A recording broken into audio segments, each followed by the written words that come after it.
يا الله الله يا الله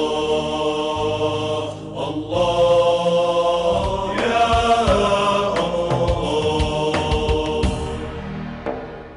بسم الله الرحمن الرحيم. الحمد لله رب العالمين المتفضل على عباده بجلائل النعم ودقائقها، والصلاة والسلام على سيد المرسلين نعمة الله الكبرى ورحمته للخلائق أجمعين، وبعد أيها المشاهدون الكرام السلام عليكم ورحمة الله تعالى وبركاته. أعوذ بالله من الشيطان الرجيم. إن الذين كفروا وصدوا عن سبيل الله قد ضلوا ضلالا بعيدا.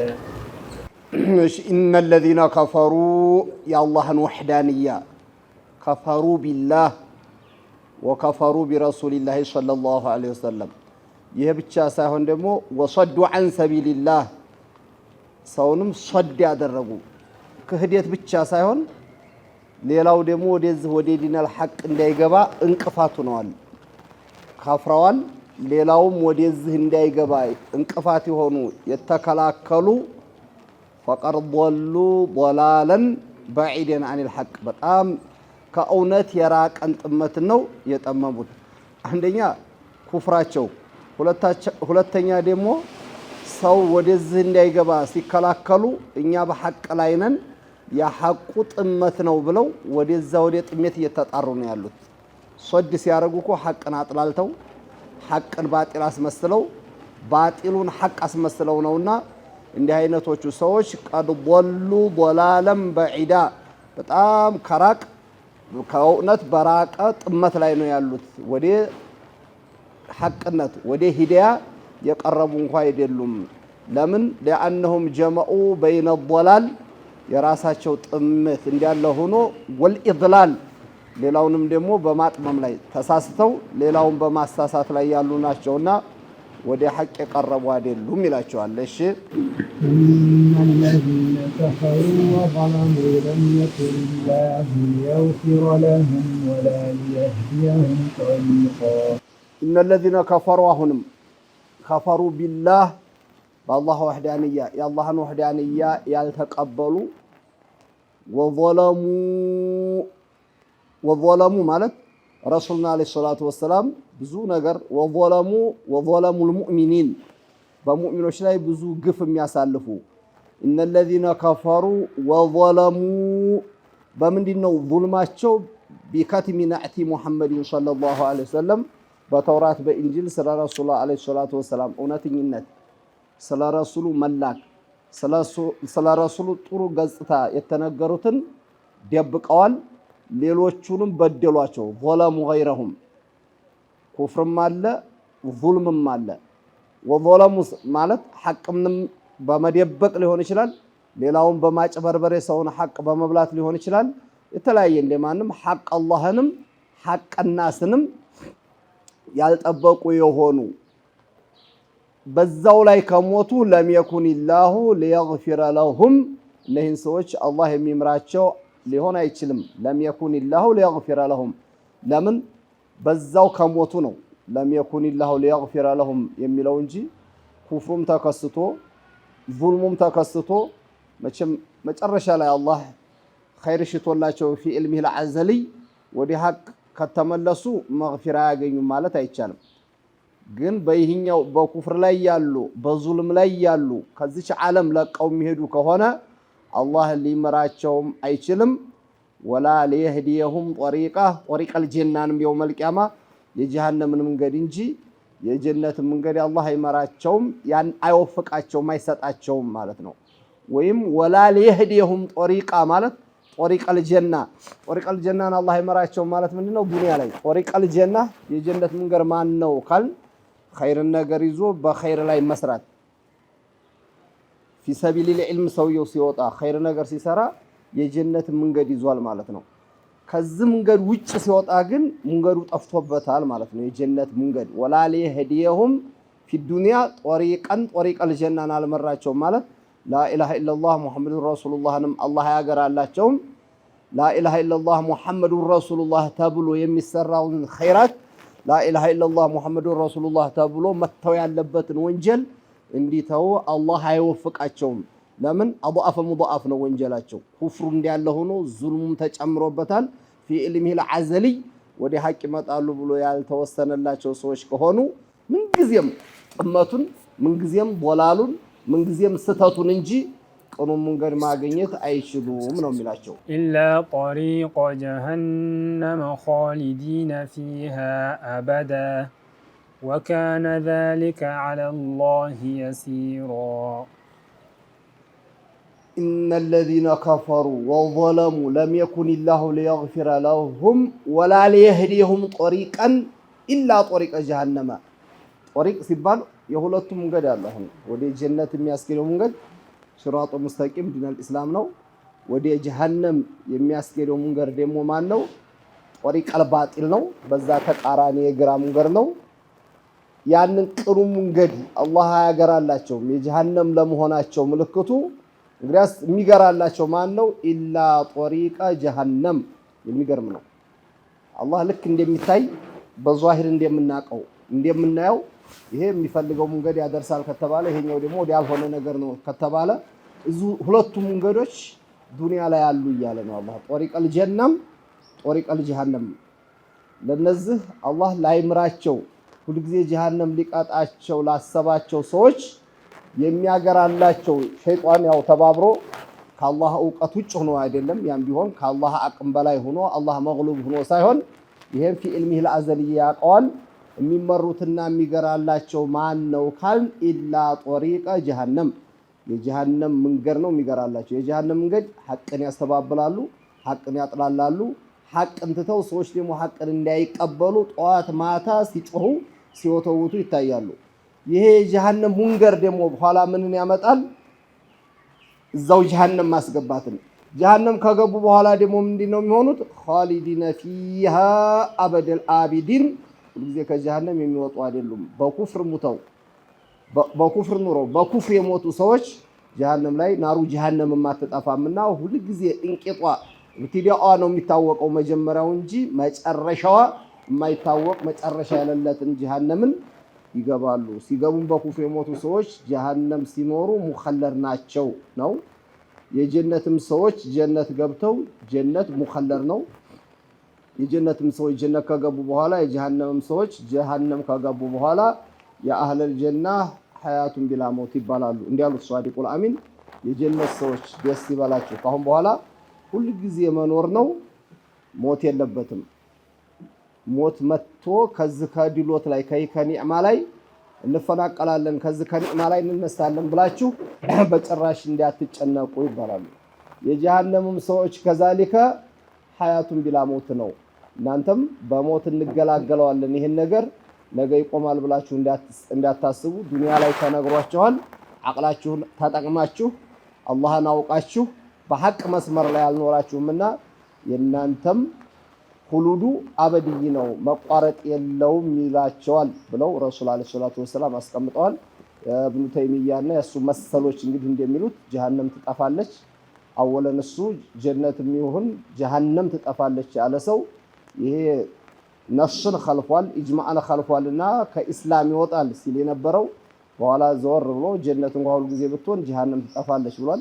ይሄ በሽታውን ውስጥ ለውስጥ እየሄደ አውቀውትም ሳያውቁትም ጀሃነም ትጠፋለች የሚሉ ሰዎች አሉ። አንዳንዱ አውቆ ያው እሱ ተከታይ ነው ብሎ፣ አንዳንዱ ሳያውቀውም አንድ ሰው በጀነት ሁሉ ጊዜ ዘውታሪ በመሆኗ በጀሃነም ሁሉ ጊዜ ዘውታሪ መሆኗን ካላመነ ነሰል ቁርአንን እየኸለፈ ነው ማለት ነው።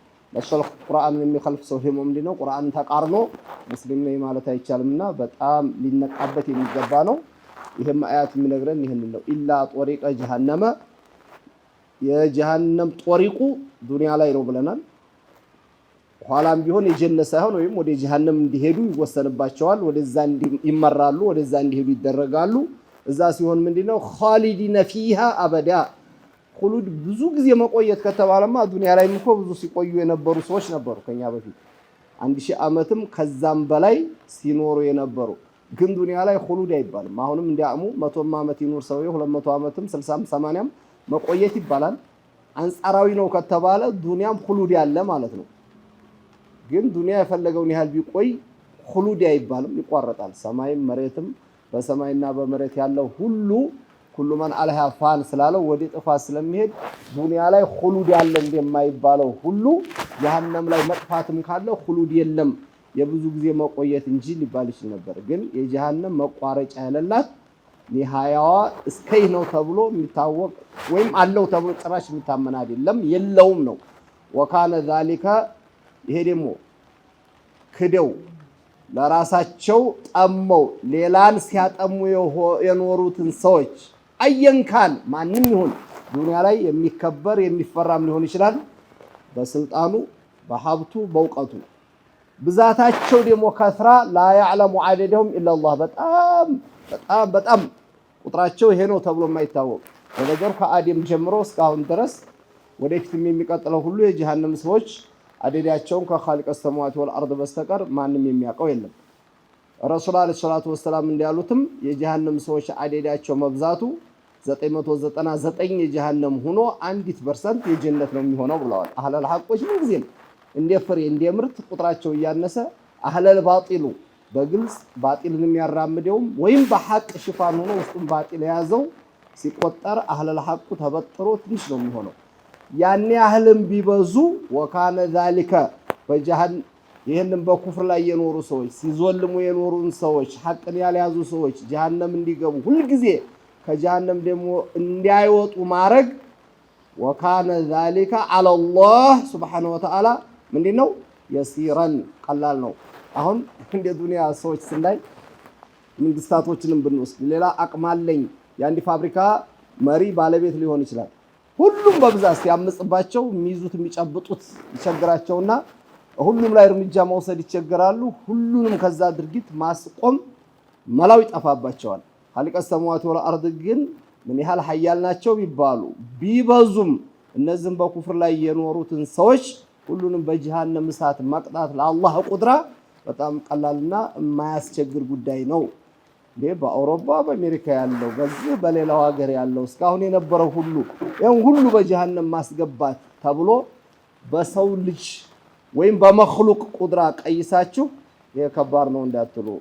ግዙፎች ሊሆኑ ይችላሉ በስማቸው በሀብታቸው በእውቀታቸው ለዓለም ያስፈሩ ያስጨነቁ ስንት አመፀኞች ነበሩ።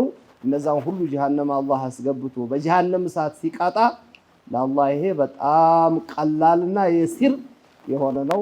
በአላህ ቁድራ ስናየው ይሄ ከባድ ነው ይሄ ቀላል ነው የሚባል ነገር የለም። ይሄ ከባድ ነው ይሄ ቀላል ነው የሚባለው በመخلوቅ አንፃር ሲታይ ብቻ ነው ይለናል።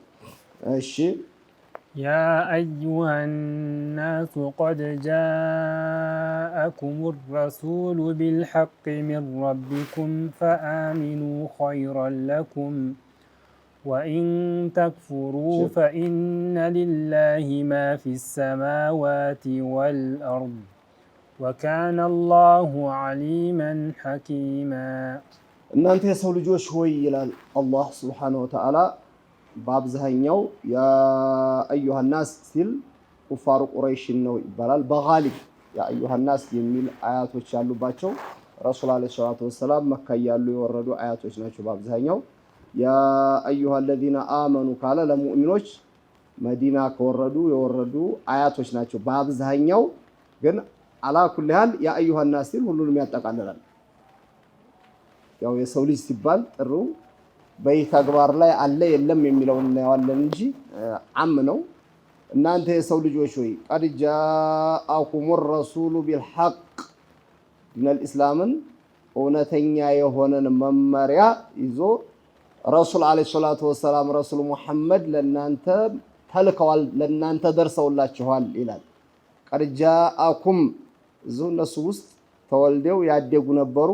ግን ይሄ ሪሳላው ከተሰጣቸው በኋላ ልክ እንደመጡ አዲስ እንደመጡ አድርጎት ከአላህ የሆነን እውነታን ከአላህ የሆነን መመሪያ ይዘው ለናንተ ተልከዋል ረሱል አለይሂ ሰላቱ ወሰላም። ቀድ ጃአኩም الرسول ያ የተነገረን ካሁን በፊትም ስላለፈ ረሱል ሙሐመድ ሰለላሁ ዐለይሂ ወሰለም بالحق ማለት ማን ነው? ቢዲኒል ሐቅ بالحق بالكلام الحق قرآن نونا يهم كمان نو من ربكم الله سبحانه وتعالى بجبريل أما كائنات يوردون القرآن ممر يدرجوا كنا انتجار رسول عليه الصلاة والسلام متوال القرآن منم تياك يلهم وحي يوردوا جبريل نو جبريل اللي ورد يدرجوا خالق السماوات والأرض نو جبريل كلوح المحفوظ يدرسوال لرسول عليه الصلاة والسلام بحياة 3 عامات ጥያቄ አስፈልጎ ያንን መልስ ለመስጠት ትእዛዝ ሲኖር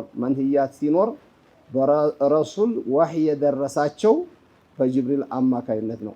ጅብሪል ግን በራሱ ቁርአንን አቀነባብሮ ነው ያመጣው ላ ጭራሽ ሊሆንም አይችልም ቢአምር ሚን አላህ ነው። ረሱል አለይሂ ሰላቱ ወሰለም ቀጥታ ሙባሸረተ ሚን ኢንዲላህ ነው ወይ? ይሄ ደግሞ ወህይ መውረድን ቁርአን እየነገረን ነው። አንዳንድ ደነዝ የሆኑ ሰዎች ጭራሽ የሚነገረው የማይገባቸው እና هذا لقول رسول كريم የጅብሪል ነው በጅብሪል ደርሷል ማለት እንኳን የሚረዱት ነገር አይደለም። ከላሙላህ ይባላል ወይ? ምንም ጥያቄ የለውም። አንዷንም ሐርፍ ቢሆን ቁርአንን ከላሙላህ አይደለም ብሎ የሚናገር አንድ ሙስሊም ሊኖር አይችልም። አንዱም ዑለማ ያስተማረ ነገር የለም። ዑለማዎች ግን በጣም አይምሮአቸው ሰፊ ስለሆነ የዲነል ኢስላምን ምስጢር በደንብ ስለሚያውቁ ቁርአን ያለው ኢጥላቅ የሚደረገው ከላመል አዘሊ ቢላ ሐርፊን ወላ ሶውት ይሆናል ያ ቁርአን ይባላል።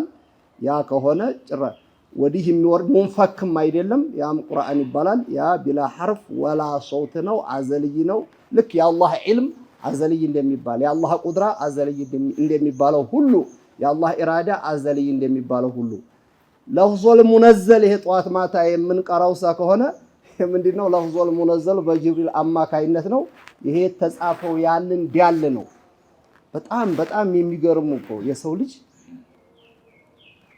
አቅሉ ከተበላሸ በቃ ምንም ብትነግረው ከድንጋም የባሰበት ለመሆኑ በአውዶቹ እኮ እንዲህ አይደለም። ዝም ብሎ በጭፍን ብቻ ነው አዘልይ ነው የሚሉት ይሄ ለፍዙን ሳይሆን እነሱ ራሱ የጻፉበትን ቀለም ጽፈውበት ከሆነ ይሄንን ቁርአኑን እንትኑን ራሱ ወረቀቱን አዘልይ ነው የሚሉ ሰዎች አሉ። ይሄ እኮ ተመርቶ የተጻፈበት ነው አይደል? ታንተ መጣሁ ይሄ ራሱ ወረቀቱ መዱ በራሱ አዘልይ ነው የሚሉ ሰዎች አሉ። አሁን ይሄ ጋር ምን ታወራለህ አለ ሐቂቀተን ምንድነው የምትሉት ብትላቸው እኮ በቃ ቁርአን ከሆነ hatta ጅልዱ ሳይቀር በዚህ ቢሐፈዝ ካረክበት በኋላ በጣም እዚህ ላይ ሲወጣ አዘልይ ይሆናል። ትናንት ሲበጃጅ እንትን ያልነበረው ማለት ነው። ስለዚህ ከላመል በሸርም አይደለም ረሱል አለይሂ ሰላቱ ወሰለም ያቀናበሩትም አይደለም ከላበል መላኢካ የጅብሪል አይደለም ማለት ከጅብሪል ምንጩ ከሱ አይደለም። ቁርአን ከላሙላህ ነው። ከላሙላህ ነው ለማለት ለደቂቃም ለሰኮንድም የሚያምታታ የለም። ምንም ጥያቄ የለውም። ግን ይሄ ማለት ምንድነው ነው? እነዚህ ያሉት ፊደሎች ናቸው፣ የተጻፉ ናቸው። ትናንትና ተጽፎ ቢሊሳኒን አረብይን ሙቢንን ያለው ካልቀሰሙት ወልአርድ እሱ የሚያወጣውን ፊደሎችም እንኳን እነዚህን ፊደሎች ሁሉ ወስደን መጀመሪያ ፊደሎች እኮ ሌላ ነገር ስንጽፍባቸው ሪሳላ ስንጻጻፍ ስናወራባቸው መخلوቅ ናቸው አይደል? በቁርአን አድርገን ስናረጋቸው ጉብጥ ይሉና ምን ይሆናሉ? አዘልይ ይሆናሉ።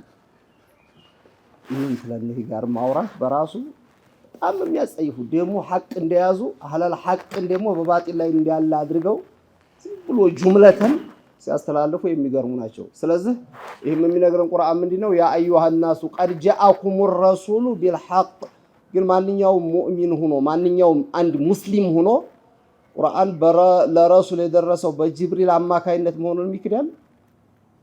ወህይ የለም። ምን ጥያቄ አለው? ስንት አይነት ተመላለሰው ቀውለ ረሱል የጅብሪል ማለት በጅብሪል አማካይነት የደረሰ ነው። ምንጩ ማን ነው? hatta ኢሳ እንኳን ቢሆን እኮ ምንድነው ያለው ቁርአን? አሃበ ለኪ ወላመን ዘኪያ እኔ ልሰጥሽ ነው አለ። አሁን ሊመጣ ነው ነፍኻለ የጅብሪል ልጅ አይባሉም ኢሳ አይደለም። በአላህ ትእዛዝ በማን አማካይነት ኢሳ ተፈጠሩ? በጅብሪል አማካይነት ነው። ስለዚህ ሚን ረቢኩም ሲል ቢልሐቅ ይሄ ላይ ቁርአንን ካረግ ሚን ረቢኩም ነዓም ቁርአን ከማን ነው? ከአላህ ነው። ምንም ጥያቄ የለም። ስለዚህ ፈአሚኑ እመኑ ኢን ቱእሚኑ እምታምኑ ከሆነ ኸይረን ለኩም የኩኑ ኸይረን ለኩም ካነ ማእስሚሃ ወርቃ ነው። የኩኑ ኸይረን ለኩም ይሄ ኸበሯ ነው። ፈአሚኑ ኢን ቱእሚኑ እናንተ የምታምኑ ከሆነ የኩኑ ኸይረን ተጠቃሚ ፊ ዱንያ ወልአኺራ ትሆናላችሁ። እናንተ ብታምኑ የምትጠቀሙት እናንተው እንጂ ማንንም አይደለም የምትጎዱት ይላል። ወኢን ተክፉሩ ብትክዱ ግን በቁርአንም በረሱልም አለይሂ ሰላቱ ወሰላም በየውመል አኺር በማንኛው በእውነታው ሁሉ አንቀበልም ብትሉ فلا تضرون الا انفسكم ራሳችሁን ትጎዳላችሁ እንጂ ማንንም የምትጎዱ አይደላችሁም ቀረባችሁ እንጂ እናንተ የምታስቀሩት ነገር የላችሁም የሚገርም ነው በአጠቃላይ በዓለም ያለ ሰው እስላምን አልቀበሉም ብሎ ክዶ በኩፍር ቢኖር ራሱን ጎርቶ ለጀሃነም ይጋለጣል እንጂ ማንንም የሚጎዳ የለም ማመኑም የሚጠመው ለራሱ ነው ከዛሊከ መካዱም የሚጎዳው ማንን ነው ራሱን ነው ወኢን ተክፉሩ فلا تضروا الله ማንንም የምትጎዱት አላህንም ከአላህ ስልጣን የምታጎሉት የምትቀንሱት ነገር የለም አላህ ለነገሩ ከማንም ፈላጊ አይደለም ከሰማይም ከመሬትም ከአርሽም ከኩርሲም ግን ምን አለ فإن لله ما في السماوات والأرض ሰባቱን ሰማይ በሰባቱ ሰማይ ውስጥ ያለው ሰባቱ መሬት በሰባቱ መሬት ያለው ሁሉ በሰማይም በመሬትም ያለው ሁሉ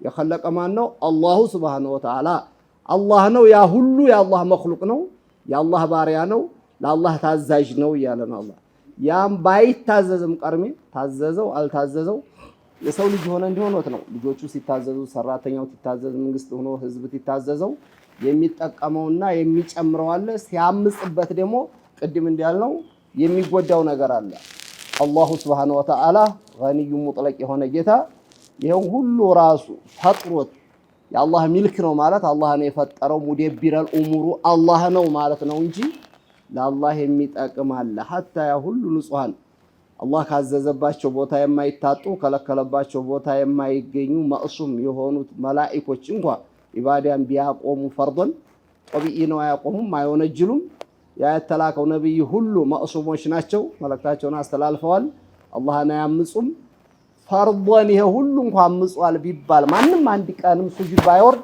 ለኻሊቀ ሰማዋት ወልአርድ የሚቆል ነገር የለም ይሄ ሁሉ ደግሞ እንደ ነብዩ መሐመድ አላ ቀልብ ረጁል ወሂድ ሆኖ ተቀይ ሆኖ ኢብሊስም ሳልሞ እንደ አይሰልምም አይቀበልም እንጂ ቢገዛ ለአላህ Subhanahu Wa Ta'ala የሚጨምረው ስልጣን ማንንም የለም ስለዚህ إن أحسنتم لأنفسكم ጥሩ ሆኖ ሰውየው ዲነል እስላምን ይዞል ሌሎችም እንዲይዙ አድርጎ ከደከማ ራሱን እየጠቀመ መሆኑን ሊያውቅ ይገባል وإن أحسنتم لأنفسكم وإن أسأتم فلها ማለት አይ عليها ደግሞ መስመር ሲለቅ ማን ነው እየጎዳ ያለው ራሱ ነው وكان الله سبحانه وتعالى عليما في كل الأشياء ሁሉንም የማቅ የሆንኩ ጌታ ነኝ ሐኪመን ስራያም ረቂቅ ነው ይላል አላህን የተገዛንና አላህን ያልተገዛ እኩል ደረጃ አልሰጥም ነው የሚለው አላህ አምኖ አላህን ፈርቶ በዱንያ ላይ የኖረውንና ክዶ እንደፈለገ ሲሰራ የኖረውን የውመል ቂያማ ሁሉም አንድ አይነት ደረጃ አንድ አይነት ውጤት ሊያገኙ አይችሉም የተገዙት አስደሳች ጀነት ሲኖራቸው እነዛ ያመጹት ደግሞ የሚያሰቃይ ሆነ ጀሃነም ተዘጋጅቶላቸዋል ዓሊምም ነው ሐኪምም ነው يضوء الاشياء في مواضعها ወሰማነው ምሰራ አላህ አድርገን የጠራ ተውሂድ አላህ ሰጥቶን ወደ ቀኝም ወደ ግራም ወደ ፊትም ወደ ኋላም ሳንሸራተት ቀጥ ብለን ሲራጡ ሙስተቂምን የምንከተል አላህ አድርገን السلام عليكم ورحمة الله تعالى وبركاته يا الله الله